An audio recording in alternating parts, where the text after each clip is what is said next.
Well, joining us to discuss the DA's position and the application of a triple BEE in economic transformation today would be political analyst Dr. Makhosini Nkosi. A very good evening to you and thank you so much for joining us. Good evening, but I'm not a doctor and I'm a political consultant. Well, political consultant. But thank you for promoting. I stand corrected, Doctor of Politics. Well, please just talk to us about your reaction to the reports that have emerged regarding the DA possibly scrapping or ditching the triple BEE policy. Look, I think, the DA may very well be painting itself into a corner here, because if you say you are going to do away with a policy of BEE, you've got to put something on the table.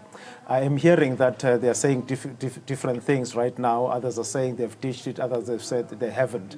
But there is no running away from the fact that the DA is not happy with the BEE and they want to find something else. Now, the difficulty with that is that if they don't put anything on the table, it becomes easy for the party to be attacked as we move towards the elections next year. Mm-hmm. And also, you get a sense that this may very well be a ruse to appeal to its base, the core base, which is mainly white, that would be opposed to affirmative action or employment equity and, of course, BEE. But to suggest that BEE hasn't worked is really not necessarily accurate. As a policy, it hasn't delivered to the extent that it could have, but you can't say that it hasn't worked either. We have millionaires and we have billionaires today in South Africa, black people who were produced by that policy. And also there are many instances where broad-based black economic empowerment seems to be working very well. Well, we are going to be joined on the phone line by Progressive Professionals Forum's Kashif Wickham. A very good evening to you and thank you very much for joining us. Now, what is the PPF stance on the DA possibly ditching the triple BEE policy? Good evening and thank you for having us on your show. I think, first of all, the DA must decide on whether it has called for the scrapping of the triple BEE policy or not. You have Ms. Green now with head of policy saying yes. You've got Phumzile van Dam, who's an MP, saying, no, they haven't. Then you've got the Eastern Cape Provincial leader, Kaba Banga, saying, no, we haven't done this. So I think the DA must first decide, did it call for the scrapping of the policy or not, firstly. Secondly, we are still waiting for an actual alternative view. The DA has got a document called VULA, the Open Economy, or Voluntary Disclosure, and very uncreatively, they've chosen a VULA from the IH's Operation VULA, which it had a couple of years ago, which says that BE must scrap, and they provide an alternative called ESG, Empowerment Index. So again, we don't know what this means. We don't know whether they're saying that the BE policy, as it is currently implemented, has attained its sunset clause. We're quite in the dark around this particular issue, and it's quite sad that the DA isn't here to answer these particular questions themselves. And just to put it on the record, we did invite the DA to this conversation. We invited the head of policy, Gwen Ngwenya. So hopefully we'll get a comment from them before the end of this discussion so we can actually hear from them themselves. I'll just come back to studio. The BEE, triple BEE implementation, according to the DA, was unsuccessful, or rather unsustainable. And they accuse the triple BEE of actually only benefiting politically connected black individuals. What's your take on that? I don't think that's true. Look, there is BEE that you could be accused of having benefited a few people. I think the thinking there was that you empower a few people at the top and that wealth trickles down to other people below. And I think there could very well have been a problem of people, not those who benefited, not seeking other people that they could help benefit as well from that. But there's no question that BEE did create a number of millionaires and billionaires. When it comes to broad-based black economic empowerment, it would be really sad if that policy were to encounter opposition, because that is what South Africa needs, actually. You see, if you empower poor people they spend the money immediately when you give it to them. And if you look at what they spend it on things that are locally produced in the country. So a broad-based black economic empowerment is sort of, it could very well be a stimulus to the economy, because you're putting money into the economy where it's spent into products that are procured in the country, and you create jobs. So to say that that policy hasn't worked, I think is not entirely correct. Mm-hmm. Well, Mr. Wickham, just a comment on your thoughts on the effectiveness of Triple BEE. Has it achieved what it set out to achieve effectively? That's a very simple question with a two-pronged answer. Has it achieved what it set out to achieve? No, not yet. Does it still have to be in place? Yes, indeed. And if you just look at employment equity, the CE, the Commission of Employment Equity Report 2017, it said the following, that for African men to get to the stage, this is in senior management positions, to get to the stage where they equal white men in senior management will be only up in 2036. For African women to equal white women at the senior management position will take place in 2050. So has it worked? Yes. Does it still have to be in place? An emphatic yes. I don't even think we must have a debate around sunset clauses with regards to Triple BEE and with regards to employment equity. Now, where they say that Triple B, broad-based black economic empowerment hasn't worked, they must come up with the steps around it. I can just use my company as an example, which is a fairly medium to large construction company, and I pulled the stats this afternoon. Last year, we spent 900,000 Rand on training. We trained 30 people under skills development. We spent 800,000 on enterprise development on 5 SMMEs. We spent 400,000 Rand on social economic development, and that was to attain, amongst other things, a level 1 Triple BE rating. Now, I can say to you that if the policy wasn't there, if the state didn't enforce the policy, companies would just surpass all of this, and this amount of money which I just mentioned probably would have been spent or not spent with great difficulty by the private sector. So BE does work. In my particular instance, we've trained 30 people. We've advanced 5 companies, and that is at a very microcosm and granular level just from my company. Now, if you can extrapolate that to multinationals and to listed companies, what effect does that have on our economy? Well, Makasini, Triple BEE has been a fierce topic of contestation within the DA itself, and yes, also accused of Lindiwe Mazibuko, actually ending up leaving the party and leaving politics altogether. Do you think that perhaps this decision to scrap BEE, if it is true, might not just see deeper factional wedges being driven into the DA? Without a doubt. If you take people like Phumzile Vandam, people like the DA leader himself, Musi Maimane, I don't think that they would be in alignment with a decision that talks about scrapping BEE, especially if you don't put anything on the table.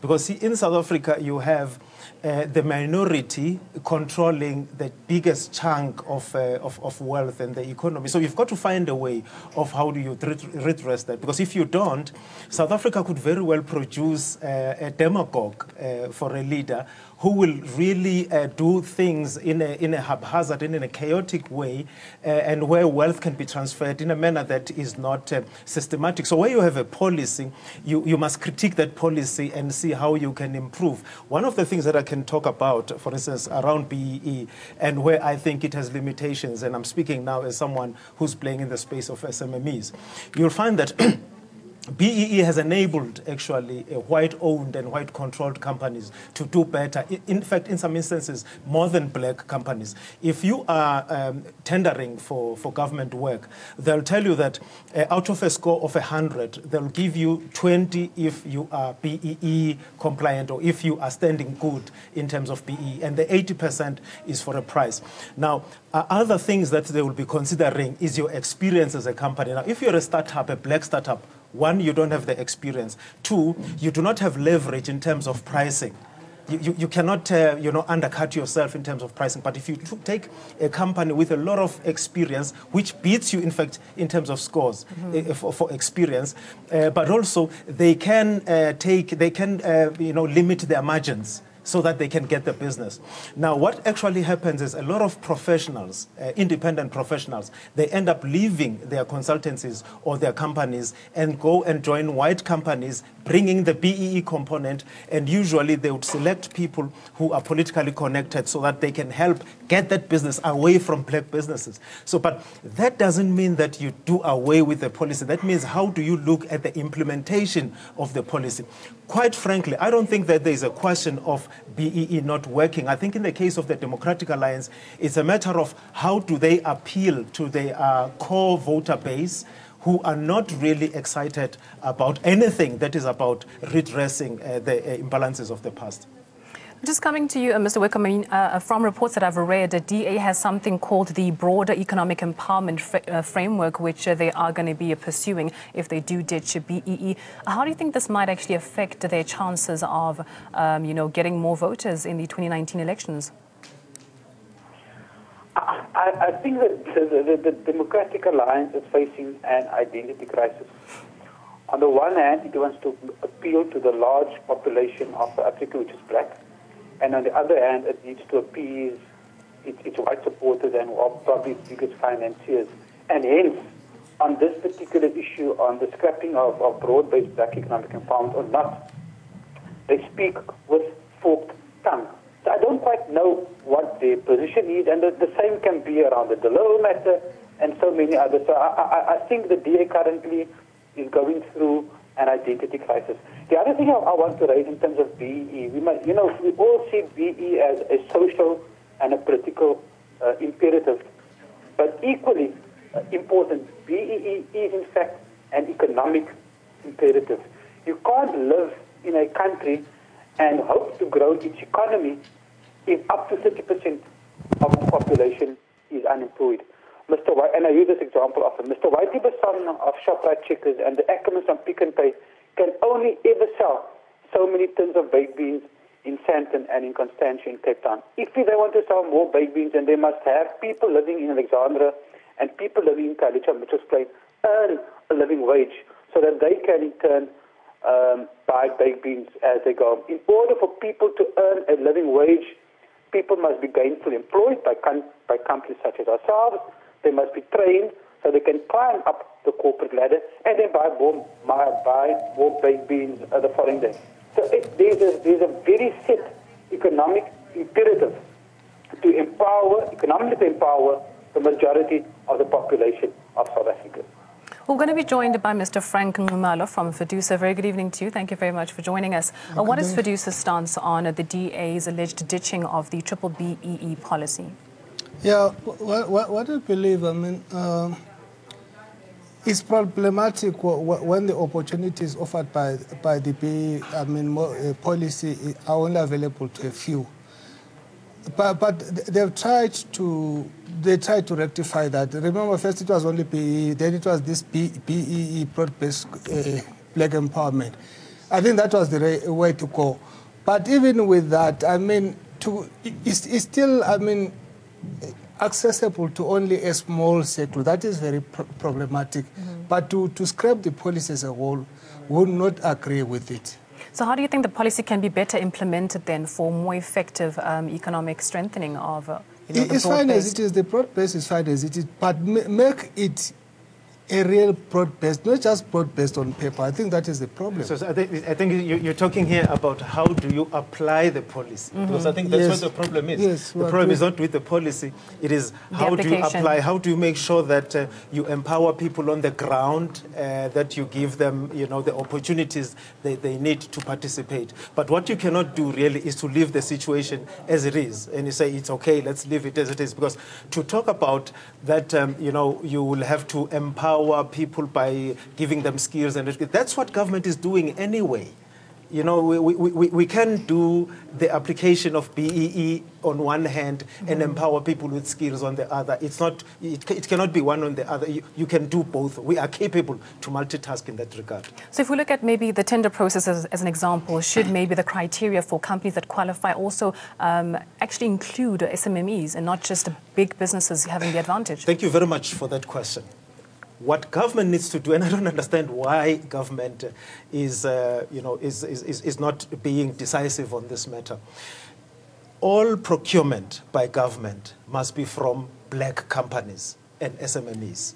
That is what should be a rule, and if you say that would exclude other people, and maybe then you can adjust and tweak the percentages so that you don't give the advantage, as the current policy does, give the advantage to established companies. So what happens is people join established companies as black people so that that company is BEE compliant and they can now go and get business. So government must deliberately procure from black companies. And that's the only way in which, government can do its bit. Well, not the only way, but that's a tangible way in which it can do its bit towards reversing the imbalances that we all see in the country. Because the situation in South Africa today, as it is not sustainable. You cannot have the majority being in poverty. Go to any township, you'll see poverty in South Africa is black and is in township and in rural areas. And wealth is sitting mainly in the hands of white people and other very small people who have benefited from other government policies. But the situation is still that black people are poor and white people are well off. That is just not sustainable. It's not good politics. It's not good economics. Well, Mr. Wickham, can I just have your closing comments in 1 minute, please? Mine. Thank you very much. In fact, as a progressive professional forum, we believe that the BE policies must change.